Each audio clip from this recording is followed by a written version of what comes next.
பயணிகளின் கவனத்திற்கு. மேற்கு வங்கத்தின் ஹவுரா ரயில் நிலையத்திலிருந்து சென்னைக்கு 1, 2, 8, 4, 1 எனும் எண் கொண்ட கோராமண்டல் எக்ஸ்பிரஸ் ஒடிசாவில் பெரும் விபத்தில் சிக்கியது. இதற்கு பொறுப்பேற்று ரயில்வேதுறை அமைச்சர் பதவி விலக வேண்டும் என்று எதிர்க்கட்சிகள் முழக்கமிட்டன. ஆனால் மத்திய ரயில்வேதுறை அமைச்சர் அஸ்வினி வைஷ்ணவ் இனி இதுபோன்று நடக்காது என்று உறுதியளித்தார். இவர் உறுதியளித்து 6 மாதத்திற்குள் மற்றொரு கோர விபத்து ஆந்திராவில் நடந்தது. இதில் 13 பேர் வரை உயிரிழந்ததாக ANI செய்தி நிறுவனம் கூறியிருந்தது. ஆனால் அரசு தரப்பில் 8 பேர் மட்டுமே உயிரிழந்ததாக கணக்கு காண்பிக்கப்பட்டது. தமிழ்நாட்டில் கடந்த டிசம்பர் மாதம் பரனூர் ரயில் நிலையத்திற்கும் செங்கல்பட்டு ரயில் நிலையத்திற்கும் இடைப்பட்ட இடத்தில் திடீரென தண்டவாளத்தில் பயங்கர சத்தத்துடன் சரக்கு ரயில் தடம் புரண்டது.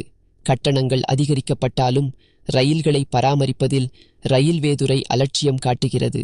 முகம் சுளிக்கும் நிலையில் ரயில் பயணம் மேற்கொள்ளப்படுகிறது.